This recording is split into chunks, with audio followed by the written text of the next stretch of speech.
Hello আমার দুষ্টু প্রিয় মিষ্টি বন্ধুরা, তোমরা সকলে কেমন আছো? বন্ধুরা, আজ তোমাদের মাঝে নতুন একটি লাগালাগির গল্প নিয়ে চলে আসলাম। বন্ধুরা, গল্পটি শেষ পর্যন্ত দেখলে আপনার দাঁড়িয়ে যাবে, আপনারা হাতের কাজ করতে বাধ্য হবেন। চলুন বন্ধুরা, গল্পটি শুরু করি। খুব ভোরেই ঘুম ভেঙে গেল। উঠে নামাজ আদায় করে নিলাম।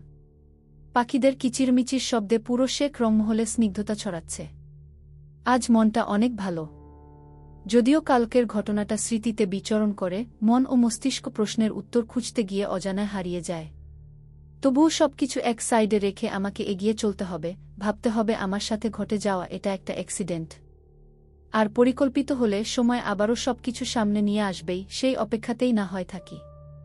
হাঁটতে হাঁটতে বাগানের দিকটায় এলাম। কৃষ্ণচূড়া গাছগুলোতে বেশ ফুল ফুটেছে, আর কিছু কিছু ফুল ঝরে পড়েছে।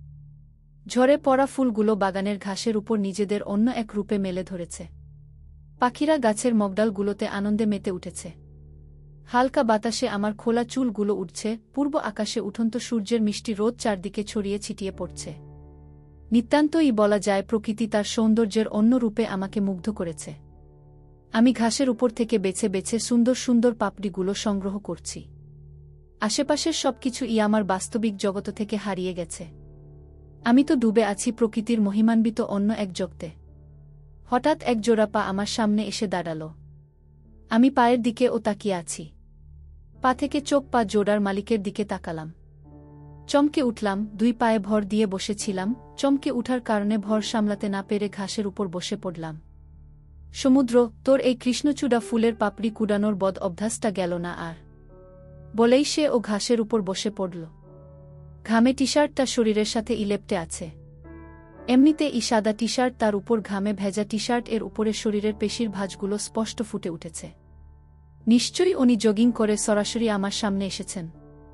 আমি মাথাটা উঁচু করে সরাসরি তার চেহারার দিকে না তাকিয়ে শরীরের দিকে তাকালাম। নিজেকে কন্ট্রোল করার মহাচেষ্টায় আমি ব্যর্থ। আমি চোখ দিয়ে সমুদ্র ভাইজাকে গিলে খাচ্ছি। আমার দিকে ঝুঁকে সমুদ্র ভাইজা ফিসফিস করে বল, তাকিয়ে আছিস কেন? আমি খেয়ে দেখবি, আমি কথা দিচ্ছি, খেলে মোটেও নিরাশ হবি না মাই চড়ুই গাল। তার কথায় বিষম খেলাম। কাশি উঠে গেল। সে আমার থেকে কিছুটা দূরত্ব করে নিল। নিজেকে সামলিয়ে কিছু বলবো তার আগেই সমুদ্র ভাইজা আমার হাতে অনেকগুলো পাপড়ি দিয়ে বল, থাক, তোকে খেতে হবে না। সময় হলে আমি আমার জিনিস হাসিল করে নিব। ও আচ্ছা, যেটা বলতে এসেছিলাম, তোর জন্য আমি টিউটর ঠিক করেছি। আজ আসবে। সে প্রতিদিন এসে পড়িয়ে যাবে। তাই আর কোচিং করতে হবে না। মন আরও বেশি খুশি হয়ে গেল। আমি ওই কোচিংয়ে আর যেতে চাই না। আপাতত আমি বাইরে যেতে চাই না। তাই আমি মাথা নাড়িয়ে বললাম, আচ্ছা সমুদ্র, এখন ঘরে চল। হুটহাট করে বাগানে এমনভাবে বেখায়ালিভাবে আসবি না। চল, গম্ভীর গলায়। সমুদ্র ভাইয়ার কথার আগা মাথা কিছুই বুঝলাম না। ক্ষণে একরকম, ক্ষণে অন্যরকম। ওনার মতিগতি সত্যিই আমার মাথার উপরে দিয়ে যায়। যাক, আর কিছু না ভেবেই আমি তার পিছু পিছু ঘরের দিকে চললাম। প্রতিদিন বিকেলে একজন আপু এসে আমাকে পড়িয়ে যায়। অসাধারণ পড়ানো স্টাইল তার। দেখতে দেখতে 1.5 মাস কেটে গেল।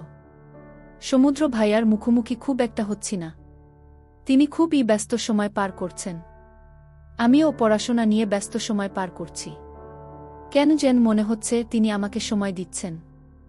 আমার ক্যারিয়ারে এগিয়ে যাওয়ার জন্য, আমাদের সম্পর্কটা নরমাল করার জন্য হয়তো। তবে আগের থেকে আমাদের মাঝের সম্পর্কটা একটু একটু করে নরম হচ্ছে, গভীরের দিকে যাচ্ছে। আজ সারাটা দিন আকাশ মেঘলামা। আমি সেই সকাল থেকে বসে আছি কখন বৃষ্টি আসবে। কিন্তু সারাটা দিন আকাশ শুধু গুডুম গুডুম করে ডেকে গেল, আর বৃষ্টি আসল না। সন্ধ্যাবেলা পড়তে বসেছি। কিছুক্ষণ পর পর কনকনে ঠান্ডা বাতাস জানালা দিয়ে আমার রুমে আসছে। আমার শরীর হালকা কেঁপে উঠল। মন আর পড়াতে বসল না, প্রকৃতি আমাকে যেন তার দিকে আহ্বান জানাচ্ছে বারবার। আমি ধীরে ধীরে হেঁটে বারান্দার দিকে এগিয়ে গেলাম। গুড়ি গুড়ি বৃষ্টি হচ্ছে। মন খুশিতে আত্মহারা হয়ে উঠল। আমি বারান্দা ছেড়ে দ্রুত ছাদের দিকে যাওয়ার মন স্থির করলাম। দরজাটা একটু খুলে এদিক সেদিক উকি দিলাম। মা আর চাচিরা আশেপাশে থাকলে আমি কখনো বৃষ্টিতে ভিজতে পারব না। না, নেই, তারা সত্যিই নেই। উফ, আজ কি ভাগ্য, এতই ভালো, কি সুন্দর সায় দিচ্ছে। আমাকে আর পায় কে? আমি লাগালাম দৌড় ছাদের দিকে। শেখ রংমহলের বিশাল ছাদ, চারপাশে মাধ্যম আকৃতির ছোট ছোট নানান রকমের গাছপালা লাগানো। হালকা বাতাস বইছে, এর মধ্যে ইজুম বৃষ্টি হচ্ছে। আমি বৃষ্টিতে ভিজতে লাগলাম। এদিক ওদিক ঘুরে ঘুরে দুহাত মেলে বৃষ্টি উপভোগ করছি। বৃষ্টিতে ভেজব আর গান গাইব না তা কি করে হয়? গুনগুনিয়ে একটা গান ধরলাম, যেটা আমার এই পরিস্থিতিতে খুব সহজেই মিলে যায়। এই মেঘলা দিনে একলা ঘরে থাকে না তো মন, কাছে যাব কবে পাব ওগো তোমার নিমন্ত্রণ। জুথি বনে ওই হাওয়া করে শুধু আসা যাওয়া। হায় হায় রে দিন যায় রে, ভরে আধারে ভুবন, শুধু ঝরে ঝরঝর আজ বাড়ি সারাদিন। আজ যেন মেঘে মেঘে হল মন যে উদাসীন। আজ আমি ক্ষণে ক্ষণে কি যে ভাবি আনমনে। তুমি আসবে ওগো হাসবে, কবে হবে সে মিলন। লালা লালালা আয়া। আমার গুনগুনিয়ে গানের মাঝে আমি অন্য আরেকজনের বিস্তার আঁচ করতেই আমি থেমে গেলাম। আমি ছাদের একপাশে ছিলাম, অন্য পাশে তো লক্ষ্যই করিনি। শুনেছি সন্ধ্যা বেলা ভূত পিচাসেরা ঘুরে বেড়ায়। আমি যে বৃষ্টির টানে ছাদে এসে চুল ছেড়ে ধেই ধেই করে নাচতে শুরু করছি, আমার উপর নিশ্চয়ই কোনো জিন পরি নজর লাগাইছে। চারপাশ ঘন কুচকুচে কালো, আমার মনের ভয় চারপাশের পরিবেশটাকে আমার চোখে আরও বেশি কুচকুচে কালো করে তুলল। একটা ঢুক গিললাম, আস্তে আস্তে পিছনের দিকে তাকালাম, ছাদের যেদিকটায় আমি যাই নাই। হঠাৎ করেই বিদ্যুৎ চমকে উঠল। বৃষ্টির মধ্যে আমি বিশাল আকৃতির এক ছায়ামূর্তি দেখে এক চিৎকার দিয়ে হাঁটু মুড়ে বসে পড়লাম। আমার চিৎকার বাড়ির ভেতরে কেউই শুনতে পাবে না। মুষলধারে বৃষ্টির বেগ বৃদ্ধি পাচ্ছে। দুই হাত দিয়ে মুখ চেপে ধরে বললাম, আমার উপর ভর করো না, প্লিজ ভর করো না। আমি আমার মায়ের একটা মাত্র মেয়ে, আমি এই জীবনে আর কখনো ছাদে আসব না, দিনে ও আসব না। আমাকে মেরো না। আমি এগুলো বলছিলাম, এর মধ্যে হঠাৎ আমার ঘাড়ে কারো স্পর্শ পেতে আমি আরও বেশি আবল তাবল বলা শুরু করলাম, আমার একটা মাত্র ঘাট, মটকে দিও না। আমি আরও বাঁচতে চাই, 2-4টা বাচ্চার মা হতে চাই। আমার মাথা একটাই, ছিঁড়ে নিয়ে যেও না মা, আব্বা গোকো। মুহূর্তে হো হো করে হাসির আওয়াজ শুনে আমার টনক নড়ে উঠল। প্রথমে ভয় পেলেও পরবর্তীতে হাসির আওয়াজ শুনে কিছুটা চেনা চেনা লাগছে। আরে এটা তো সমুদ্র ভাইয়ার হাসির আওয়াজ। আমি টুপ করে হাতটা নামিয়ে তাকালাম, এর মধ্যে আরেকবার আকাশে বিদ্যুৎ চমকে উঠল। আমি না করে ছিটকে দূরে সরে গেলাম। বললাম, তো তোতলাতে তোতলাতে সমুদ্র ভাইয়ার রূপ ধারণ করে এসেছে। আমাকে ধরো না আয়া, যাও, চলে যাও, না হয় আমি দোয়া দূরত পড়ে ফু দিব। যাও গো। সমুদ্র চুপ, একদম চুপ।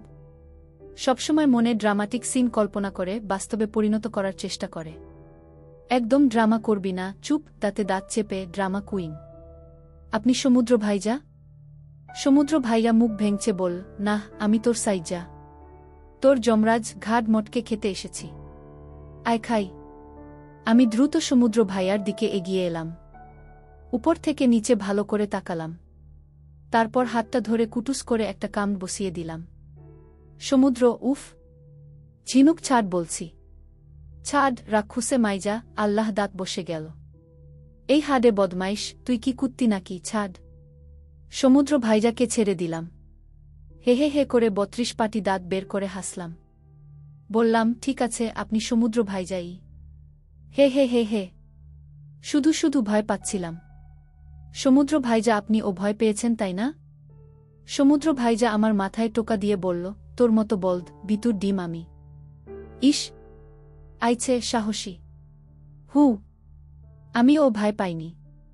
বলতে বলতে আকাশে দিল এমন একটা হাঁক, বিদ্যুৎ চমক, চারপাশ আলোকিত হয়ে গেল কয়েক সেকেন্ডের জন্য। আর আগের বারের তুলনায় এবার বজ্রপাতটায় বেশি শব্দ হল। আমি আর স্থির থাকতে পারলাম না। আমি চিৎকার দিয়ে সমুদ্র ভাইজা বুকে মুখ গুজে তাকে জড়িয়ে ধরলাম। সমুদ্র কেঁপে উঠল। এমন একটা পরিস্থিতির মুখোমুখি এখন সে হতে চায় নাই। সমুদ্র বলাবাহুল্য মেচুর একজন পুরুষ। নিজের শখের নারীকে কাছে পাওয়ার কামনা প্রতিনিয়তই জেগে উঠবে, এটাই স্বাভাবিক। তবুও সে নিজেকে নিয়ন্ত্রণে রাখার হাজারো ব্যস্ত কৌশল অবলম্বন করছে বারবার। ঝিনুকের কাছ থেকে ও দূরে থাকার এটা গুরুত্বপূর্ণ একটা পয়েন্ট। ঝিনুক 19-এ পা দিয়েছে, বড় হয়েছে, কিন্তু এখনও কিছুটা ইমিচিউর রয়ে গেছে। সে তো কিছুটা সময় দিতে চেয়েছিল, কিন্তু ঝিনুকের এমন কাছে আসা সমুদ্রের বাঁধ ভেঙে চুরমার করে দিচ্ছে। সমুদ্র নিজেকে ভেতর থেকে শান্ত রাখার চেষ্টা করছে, এর মধ্যে তার প্রিয়তমা তার দিকে মুখ তুলে তাকালো। তার চড়ুই বুকে এখন তার কাছে খুবই লোভনীয় লাগছে। সমুদ্রের শবরের বাঁধ ভেঙে গেল। আমি সমান তালে কাঁপছি। খুব বেশি বৃষ্টিতে ভেজা হয়ে গেছে। শরীরসহ ঠোঁট দুটো কেঁপে কেঁপে উঠছে। আমি সমুদ্র ভাইয়ার দিকে তাকালাম, নিশ্চিত সেও ঠান্ডাটা অনুভব করছে। আমি কিছু বলতে যাব তার আগেই সমুদ্র ভাইজা একটু ঝুঁকে আমার কপালে একটা স্পর্শ এঁকে দিল। আমি আরও বেশি কেঁপে উঠলাম। ইস, ভুলেই গেছি সে পরিপক্ক একজন পুরুষ, আমিও পরিপক্ক একটা নারী। অবশ্যই আমাদের এরকম পরিস্থিতিতে আসা উচিত হয়নি। 2-5 হতে বেশি সময় লাগবে না। আমার চিন্তা ভাবনার মধ্যে সমুদ্র ভাইজা আমার ঠোঁটগুলো তার আয়ত্তে নিয়ে গেল। সেদিনের থেকে ও আজ আরও বেশি গভীরভাবে আমাকে চুম্বন করছে। তার হাত দুটো আমার কোমরের উপর রাখতে আমার শরীরের রন্ধ্রে রন্ধ্রে শিহরণ তীরন্দাজের মতো খেলে উঠল। আমি মুহূর্তে সব কিছু ভুলে গেলাম, অন্য এক জগতে হারিয়ে গেলাম। সমুদ্র গভীরভাবে তার চড়ুই বুকে নিজের মধ্যে জড়িয়ে নিল। সমুদ্র তার প্রিয়তমার কোমরসহ কিছু স্পর্শকাতর স্থানে হাত রাখতেই প্রিয়তমা আরও বেশি নেশালো অবস্থায় তাকে আহ্বান করল। সমুদ্রের মন ও শরীর চাচ্ছে প্রিয়তমাকে সম্পূর্ণ নিজের করে পাওয়ার জন্য, কিন্তু মস্তিষ্ক অন্য কিছু বলছে। মস্তিষ্ক তাকে বলছে তার প্রিয়তমাকে আরও কিছুটা সময় দিতে। মনে এবং মস্তিষ্কের লড়াইয়ে সমুদ্র মস্তিষ্ককে জিত প্রদান করল। দীর্ঘ মিনিটক্ষণ চুম্বন করার পর দুজন প্রাপ্তবয়স্ক নারী পুরুষ হাঁপিয়ে উঠেছে। আমি সম্পূর্ণ অন্য এক জগতে ডুবে আছি। সমুদ্র ভাইয়ার ছোঁয়ায় আমি অন্যরকম অদ্ভুত শিহরণের সাথে পরিচয় হয়েছি। হৃদস্পন্দন বেড়ে 4 গুণ দ্রুত চলছে। আমার এরকম শিহরণ ভালো লাগছে। আমি গভীর থেকে গভীরতর নেশায় হারিয়ে যাচ্ছি। হাঁপিয়ে গেছি। সমুদ্র তার প্রিয়তমার কপালে কপাল রেখে গভীর নেশালো কণ্ঠে বল, চড়ুই, আমাকে এরকম উত্তেজিত না করলেও পারতি। নিজের মতো আমাকেও এলোমেলো করে দিয়েছিস তুই। তুই জানিস আমার কত কষ্ট হচ্ছে। সমুদ্র ভাইয়ার গভীর কণ্ঠস্বর পেয়ে আমার নিঃশ্বাস আরও বেড়ে গেল। এটা কেমন নেশাময় কণ্ঠস্বর! আমি চোখে খুলে তার দিকে তাকালাম। সমুদ্র ভাইয়া চোখ বন্ধ করে আছে হয়তো। আমি তার গালের খোঁচা খোঁচা দাড়ির উপর হাত রেখে বললাম, সমুদ্র ভাইজা। সমুদ্র ভাইজা দ্রুত আমার থেকে দূরে সরে গেল। আমি ভ্রু কুঁচকে তাকালাম। সে বল, ঝিনুক। কণ্ঠ পরিবর্তন হয়ে স্বাভাবিক, সোজা রুমে যা। তোকে যেন এখানে না দেখি। যা যা, ধমক দিয়ে। আমার মন খারাপ হয়ে গেল। সে এত গিরগিটির মতো রং পরিবর্তনশীল কেন? আমি আর দাঁড়িয়ে থাকতে পারলাম না। অপমান বোধ ও লজ্জা কাজ করল, চোখ ছলছল করে উঠল। ভালো করে বললেও তো চলত। আমি কি তার কাছে এসেছিলাম নাকি সে এসেছিল? দৌড়ে রুমের দিকে চলে এলাম। সমুদ্র জানে ঝিনুক কষ্ট পেয়েছে খুব, কিন্তু তাছাড়া যে অন্য উপায় ছিল না। মিনিট 5 পর সমুদ্র ও নিচে চলে গেল। প্রকৃতি যেন অন্য এক খেলা খেলতে বসেছে। মুষলধারের বৃষ্টির বেগ আরও বৃদ্ধি পেল। সারারাত ধরে বৃষ্টি বাতাস চলতেই থাকল। বিয়ে নামক পবিত্র বন্ধনে আবদ্ধ থেকে ও 2 নরনারী 2 রুমে মন খারাপ করে রাত্রি যাপন করল।